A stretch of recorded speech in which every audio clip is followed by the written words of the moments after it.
Hello, ಎಲ್ರಿಗೂ ನಮಸ್ಕಾರ. ನಾನು ನಿಮ್ಮ ಪ್ರೀತಿಯ ಕಾರ್ತಿಕ್ ನಾಗರಾಜು ಮಾತಾಡ್ತಿರೋದು. ಎಲ್ರಿಗೂ ನವೋದಯ, ಸೈನಿಕ್ ಹಾಗೂ ಮುರಾರ್ಜಿ ಕ್ಲಾಸಸ್ಗೆ ಸ್ವಾಗತ, ಸುಸ್ವಾಗತ.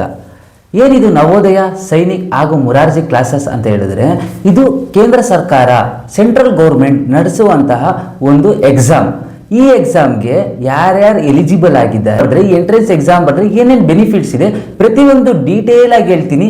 ಈ ವಿಡಿಯೋನ ಸೇವ್ ಮಾಡ್ಕೊಳ್ಳಿ ಹಾಗೂ ಸಬ್ಸ್ಕ್ರೈಬ್ ಮಾಡ್ರಿ ಪ್ರತಿಯೊಬ್ಬರಿಗೂ. ಎಂಟ್ರೆನ್ಸ್ ಎಕ್ಸಾಮ್ ಬರೆದ್ರೆ ಏನೇನು ಬೆನಿಫಿಟ್ ಸಿಗುತ್ತೆ ಅಂತ ಹೇಳಿದ್ರೆ, ಒಂದು free education, good discipline, good values ಹೇಳ್ಕೊಡ್ತಾರೆ, ಹಾಗೆ ಗುಡ್ ಎಥಿಕ್ಸ್ ಕೂಡ ಹೇಳ್ಕೊಡ್ತಾರೆ. ಈ ಎಕ್ಸಾಮ್ ಕ್ಲಿಯರ್ ಮಾಡಬೇಕು. ಈ ಎಕ್ಸಾಮ್ ಕ್ಲಿಯರ್ ಮಾಡಕ್ಕೆ ಏನೇನು ಓದಬೇಕು ಅಂತ ಹೇಳಿದ್ರೆ, ಒಂದು ರೀಸನಿಂಗ್ ಇರುತ್ತೆ, ಮ್ಯಾಥ್ಸ್ ಇರುತ್ತೆ ಹಾಗೂ ಲ್ಯಾಂಗ್ವೇಜ್ ಸಬ್ಜೆಕ್ಟ್ ಇರುತ್ತೆ. ನಾವು ಈ ನವೋದಯ, ಸೈನಿಕ್ ಹಾಗೂ ಮುರಾರ್ಜಿ HYT ಕ್ಲಾಸಸ್ ಅಲ್ಲಿ ಟಾಪಿಕ್ ವೈಸ್ ಪ್ರತಿಯೊಂದನ್ನು ಹೇಳ್ಕೊಡ್ತೀವಿ. ಹಾಗೆ ಯಾರ್ಯಾರು ಈ ಎಕ್ಸಾಮ್ ಬರಿಬೋದು ಅಂತ ಹೇಳಿದ್ರೆ, ಯಾರು 5th ಪಾಸ್ ಆಗಿ 6th ಹೋಗ್ತಾರಲ್ಲ, ಆ ಟೈಮಲ್ಲಿ ಈ ಎಕ್ಸಾಮ್ನ ಬರೆಯೋದು. ಮಿನಿಮಮ್ 90 ರಿಂದ 80 ಸಾವಿರ ಜನ ಗಂಟ ಅಪ್ಲಿಕೇಶನ್ ಹಾಕ್ತಾರೆ. ಕೇವಲ 2 ರಿಂದ 3 ಸಾವಿರ ಸರ್ಕಾರದವರು ಅಪ್ಲಿಕೇಶನ್ ಕರೀತಾರೆ. ಈ ಇಷ್ಟು ಫೈಟ್ ಇರುತ್ತಲ್ವಾ, ಮಿನಿಮಮ್ ಅಂತೂ ನಿಮ್ಮ ಮಕ್ಕಳು 6 ತಿಂಗಳಿಂದ 1 ವರ್ಷ ಸತತ ಪ್ರಯತ್ನ ಪಟ್ಟರೆ ನಿಮ್ಮ ಮಗು ಕೂಡ ನವೋದಯ, ಸೈನಿಕ್ ಹಾಗೂ ಮುರಾರ್ಜಿ ಕ್ಲಾಸಸ್ಗೆ ಸೇರ್ಕೋತಾರೆ. ಯಾರ್ಯಾರು ಈ ಎಂಟ್ರೆನ್ಸ್ ಎಕ್ಸಾಮ್ ಬರೀಬೋದು ಅಂತ ಹೇಳಿದ್ರೆ, 5th ಇಂದ ಯಾರು ಪಾಸ್ ಆಗಿ 6th ಹೋಗ್ತಾ ಇರ್ತಾರಲ್ಲ, ಆಗ ಎಂಟ್ರೆನ್ಸ್ ಎಕ್ಸಾಮ್ ಬರೀಬೇಕು. ಹಾಗೆ 8th ಇಂದ ಪಾಸ್ ಆಗಿ ಯಾರು 9th ಹೋಗ್ತಾ ಇರ್ತಾರಲ್ಲ, ಆಗ ಎಕ್ಸಾಮ್ ಬರೀಬೇಕು. ಹಾಗೂ 11th ಒಂದು ಚಾನ್ಸ್ ಇದೆ ಈ ಎಕ್ಸಾಮ್. ಯಾರು 5th ಇಂದ 6th ಹೋಗ್ತಾ ಇರ್ತಾರಲ್ಲ, ಅವ್ರಿಗೆ ಫೇಸ್ 2 ಅಂತ ಈಗ ಏಪ್ರಿಲ್ ಅಲ್ಲಿ ಎಕ್ಸಾಮ್ ಇದೆ. ಆ ಎಕ್ಸಾಮ್ಗೆ ನಾವು ನವೋದಯ, ಮುರಾರ್ಜಿ ಹಾಗೂ ಸೈನಿಕ್ HYT ಕ್ಲಾಸಸ್ ಅಂತ ಮಾಡ್ತಾ ಇದ್ದೀವಿ. ದಿಸಾ ಅಪ್ಡೇಟ್ ಆಯ್ತಾ ಇರುತ್ತೆ ಕ್ಲಾಸಸ್ಸು. ದಿಸಾ HYT ಕ್ಲಾಸಸ್ ಅಂತ ಮಾಡ್ತಾ ಇದ್ದೀವಿ. ನೀವೇ ನೋಡ್ತಾ ಇದ್ದೀರಾ, ಪ್ರತಿಯೊಂದು ಸ್ಕೂಲಲ್ಲೂ ಲಕ್ಷಾಂತರ ರೂಪಾಯಿ ಫೀಸ್ ಆಗಿದೆ. ಅದಕ್ಕೋಸ್ಕರ ನಮ್ಮ ಕೇಂದ್ರ ಸರ್ಕಾರ, ಸೆಂಟ್ರಲ್ ಗೌರ್ಮೆಂಟು ನವೋದಯ, ಸೈನಿಕ್ ಹಾಗೂ ಮುರಾರ್ಜಿ ಅಂತ ಎಂಟ್ರೆನ್ಸ್ ಎಕ್ಸಾಮ್ ತಂದಿದ್ದಾರೆ. ಯಾರು ಈ ಎಂಟ್ರೆನ್ಸ್ ಎಕ್ಸಾಮ್ನ ಕಷ್ಟ ಬಿದ್ದು ಓದಿ ಪಾಸ್ ಮಾಡ್ತಾರೋ ಅವರಿಗೆ ಗುಡ್ ಎಜುಕೇಶನ್, ಫ್ರೀ ಎಜುಕೇಶನ್ ಕೊಡ್ತಾರೆ. ಇಲ್ಲಿ ಯಾರು ಎಂಟ್ರೆನ್ಸ್ ಎಕ್ಸಾಮ್ ಕ್ಲಿಯರ್ ಮಾಡಿ ಇವತ್ತು 6th ಇಂದ 10th ಗಂಟ ಓದಿ ಅಲ್ಲೇ ಇವತ್ತು ಉನ್ನತ ಸ್ಥಾನದಲ್ಲಿ ಕೂಡ ಇದ್ದಾರೆ.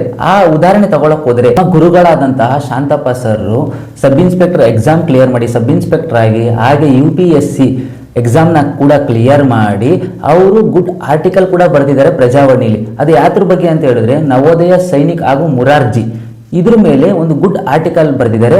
ಅದು ಏನಂತ ನೋಡಕ್ ಬನ್ನಿ. ಪಾಲಕರಿಗೆ ನನ್ನ ಸಲಹೆ ಏನೆಂದರೆ, ನಿಮ್ಮ ಮಕ್ಕಳನ್ನು ನವೋದಯ ಮತ್ತು ಸೈನಿಕ ಶಾಲೆಗಳ ಪರೀಕ್ಷೆಗೆ ಪ್ರಿಪೇರ್ ಮಾಡಿಸಿ. ಏಕೆಂದರೆ ಈ ಶಾಲೆಗಳು ನೀಡುವಂತಹ ಅನುಭವ, ಗ್ರಹಿಕೆ ಮತ್ತು ತಿಳುವಳಿಕೆ ಯಾವ ಶಾಲೆಗಳು ನೀಡುವುದಿಲ್ಲ.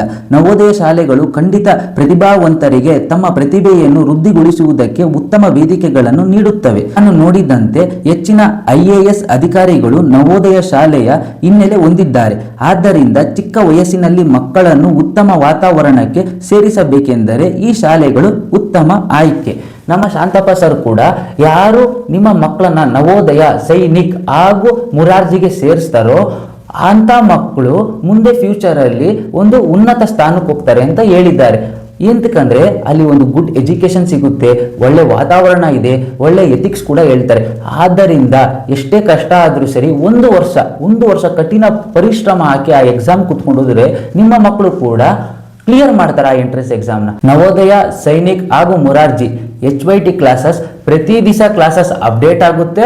ಈ ಅಪ್ಡೇಟ್ ಆಗಿರೋ ಕ್ಲಾಸಸ್ ಪ್ರತಿ ದಿವಸ ನಾವೇನೇನು ಹೇಳ್ಕೊಡ್ತೀವಿ ಅದನ್ನ ನೀವು 1 ಟೈಮ್ ಆ 2 ಟೈಮ್ನ ಪ್ರಾಕ್ಟೀಸ್ ಮಾಡಿದ್ರೆ ನಿಮ್ಮ ಮಕ್ಕಳು ಕೂಡ ನವೋದಯ, ಸೈನಿಕ್ ಹಾಗೂ ಮುರಾರ್ಜಿ ಈ ಎಂಟ್ರೆನ್ಸ್ ಎಕ್ಸಾಮ್ನ ಈಸಿಯಾಗಿ ಪಾಸ್ ಮಾಡ್ಬೋದು.